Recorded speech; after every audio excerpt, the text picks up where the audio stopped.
কঠিন উত্তপ্ত একটা গরম বাতাসের আযাব পৃথিবীবাসীর দিকে আসতে থাকবে। এমন আযাব কি এসেছে? গরম উত্তপ্ত বাতাস কি আসছে? একটু নাসার গবেষণাগুলো করে দেখেন বাসায় গিয়ে।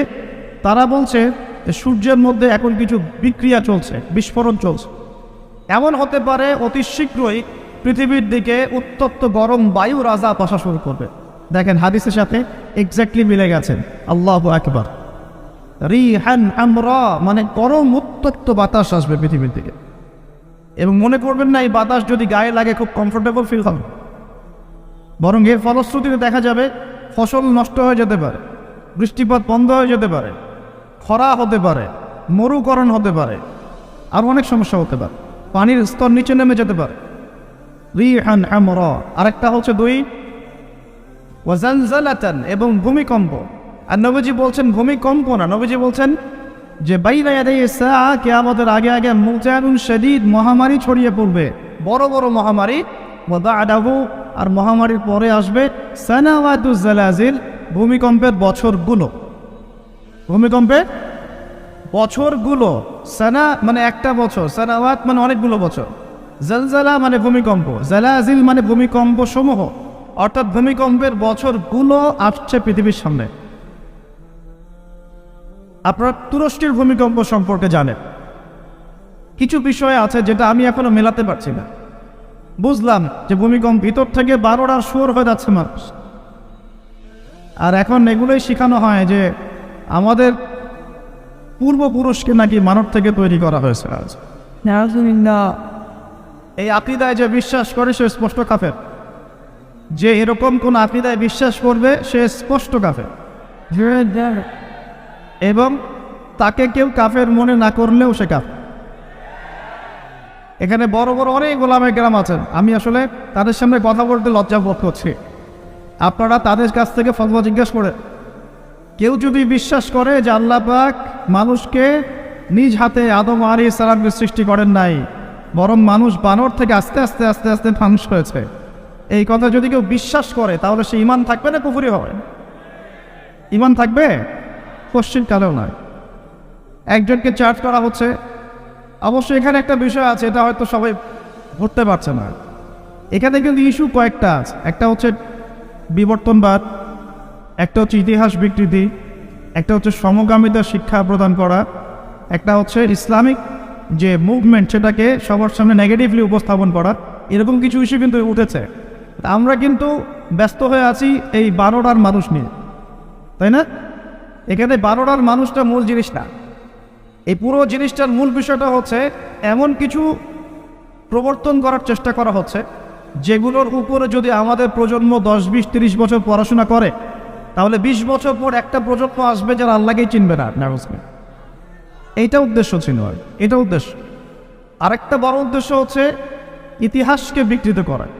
খেয়াল করে দেখবেন ফরায়েজি আন্দোলন, হাজী মোহাম্মদ শরীয়তুল্লাহ, তিতুমির, এই যে ইংরেজ বিরোধী বিপ্লবে যারা সর্বোচ্চ নেতৃত্ব দিয়েছিলেন আলহামদুলিল্লাহ, তাদের নামগুলো আস্তে আস্তে আস্তে আস্তে কিন্তু মুছে ফেলার চেষ্টা করা হচ্ছে। এবং এই জায়গায় কিন্তু এমন কিছু শাসনকে হাইলাইট করা হচ্ছে, যেমন সেন শাসন, খেয়াল করেন নাই? তাদেরকে হাইলাইট করার চেষ্টা করা হচ্ছে, এটা খুব ভালো ছিল। একটা জায়গায় দেখলাম দেখেছে ওইটা নাকি গণতান্ত্রিক ছিল। তা আমরা প্রশ্ন করতে চাই, ওই সময় গণতন্ত্র ছিল? সেন আর পাল বংশের সময় গণতন্ত্র বলে কিছু ছিল? কি দিয়ে মানুষকে কি শেখাচ্ছে আল্লাহ ভালো জানে। তো শিক্ষা ব্যবস্থার বেহাল দশা। কি দশা? বেহাল দশা। আমাদের সন্তানদের ব্যাপারে যদি আমরা সতর্ক না হই তাহলে ওই যে নবীজি বললেন ওয়াতুউল্লিমা লিগাইরিদ্দিন, ভূমিকম্প, আল্লাহর আযাব গজব আসার অন্যতম কারণ হবে ধর্ম বিবর্জিত শিক্ষা চালু করা। এবার শোনেন কি আযাব আসবে এই কাজগুলো করলে। এই কাজগুলো করলে কি আযাব আসবে একটু শোনেন, এরপরে আমি সামনের দিকে যাচ্ছি। কাজগুলো কি?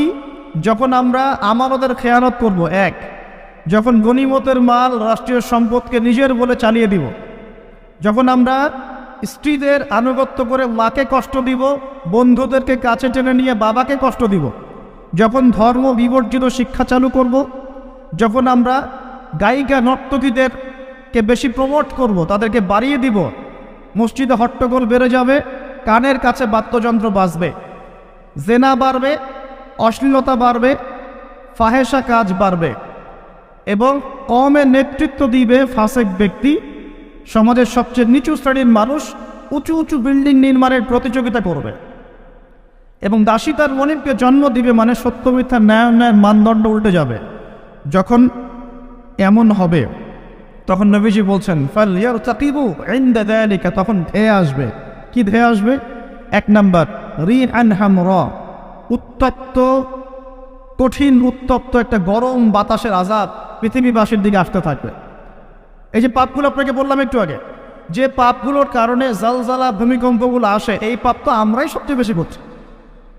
তা আসা তো কথা আমার এখানে থাকে, বুঝতে পারছেন না মনে হয়? মাদকদ্রব্যের প্রচলন বাংলা মাটিতে বেশি না কম? কত বেশি? প্রচণ্ড রকম বেশি। বেশি না? নগ্নতা, বেহায়াপনা বেশি না কম? গান বাজনা, বাদ্যযন্ত্র বেশি না কম? সংস্কৃতির দোহাই দিয়ে আমরা সবাইকে এগুলো শোনাচ্ছি কিনা? নগ্নতা, ব্লু ফিল্মস, পর্নোগ্রাফিতে আমরা কি পিছিয়ে নেই এগিয়ে? করাপশন, দুর্নীতিতে আমরা কত নাম্বার? আজকে আসছি 12, আগে ছিল 13, আজকে হয়েছে 12। মাশাআল্লাহ, উন্নতি হয়েছে আমাদের। আচ্ছা, তারপরে এই যে আমানতের খেয়ানতে আমরা পটু না কম না বেশি? একটা হাতি উপর থেকে আস্তে আস্তে এখানে মাছি হয়ে যায় কিনা? একটা হাতি উপর থেকে আস্তে আস্তে মাছি হয়ে যায় কিনা? মানুষ সম্পদ লুটে পুটে খাচ্ছে কিনা? তো ভূমিকম্প আসার যে কারণগুলা, এগুলোতে তো আমরা ফার্স্ট। তাহলে ওখানে এত বড় আযাব কেন? এটা প্রশ্ন না? আল্লাহ পাক উত্তর ভালো জানেন। তবে হতে পারে এটা পুরো মুসলিমদের জন্য একটা শিক্ষা। যদি তোমরা সতর্ক না হও তাহলে তোমাদের কাছেও কিন্তু এই আযাব আসবে। তবে সায়েন্স বলছে এবং কোরআন হাদিস থেকে আমরা এটাও দেখছি যে হ্যাঁ, ভূমিকম্প যে পাপের কারণে আসে, এই পাপগুলো আমরা কিন্তু করছি, কম বেশি সবাই করছি।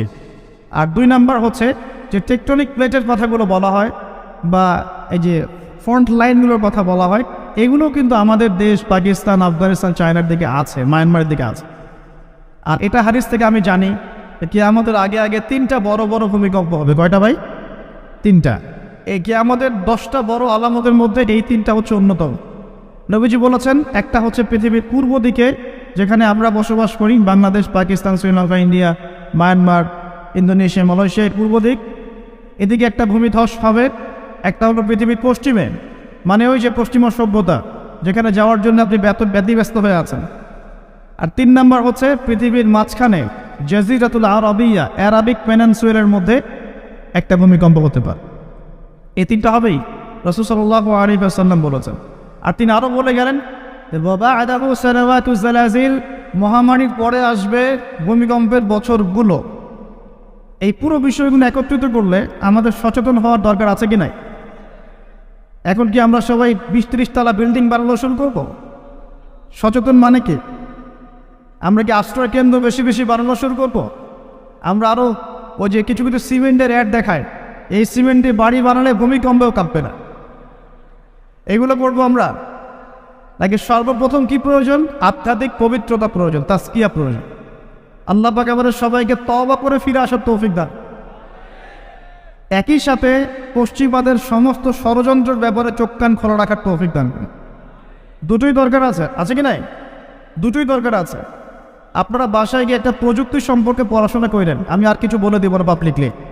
প্রযুক্তিটার নাম হচ্ছে হার্ট, HAARP, হার্ট।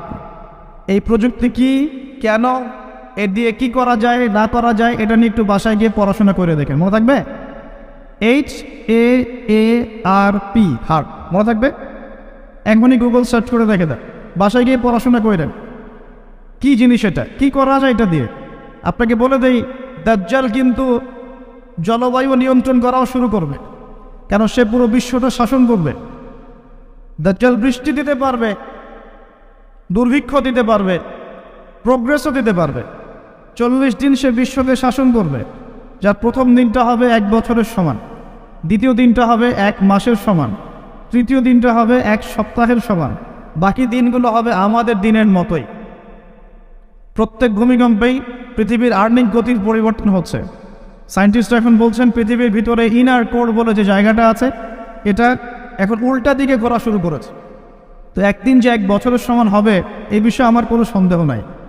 মহাবিশ্বে এমন কিছু একটা হবে যাতে করে পৃথিবীর আর্নিক গতির মধ্যে পরিবর্তন আসবেই। না হলে নবী সাল্লাল্লাহু আলাইহি ওয়াসাল্লাম বলতেন না প্রথম দিনটা হবে 1 বছরের সমান। সাহাবীরাও প্রশ্ন করছেন, ইয়া রাসূলুল্লাহ সাল্লাল্লাহু আলাইহি ওয়াসাল্লাম, আমরা তখন কিভাবে নামাজ পড়ব? নবীজি বললেন, তোমরা অনুমান করে হিসেব করে নামাজ পড়ে নিবে। মনে করেন যদি এখন সূর্য আর না ওঠে, তাহলে কি আমরা একটা টাইম বের করে করে নামাজ পড়তে পারবো না? মনে করেন সকালে সূর্য উঠেছে আর রাত হচ্ছে না, আটকে গেছে পৃথিবী, তাহলে কি টাইম হিসেব করে করে নামাজ পড়তে পারবো কি না? নবীজি এই পরামর্শ দিচ্ছিলেন যে তোমরা সময় হিসেব করে নামাজ পড়ে নিবে। দ্বিতীয় দিনটা হবে 1 মাসের সমান, আর তৃতীয় দিনটা হবে 1 সপ্তাহের সমান। এবং সে এই পৃথিবীটাকে শাসন করবেই। এবং নবীজি একটা হাদিসে বলছেন, পৃথিবীর মক্কা মদিনা বাদ দিয়ে এমন কোনো জায়গা নাই যেখানে সে বিচরণ করবে না।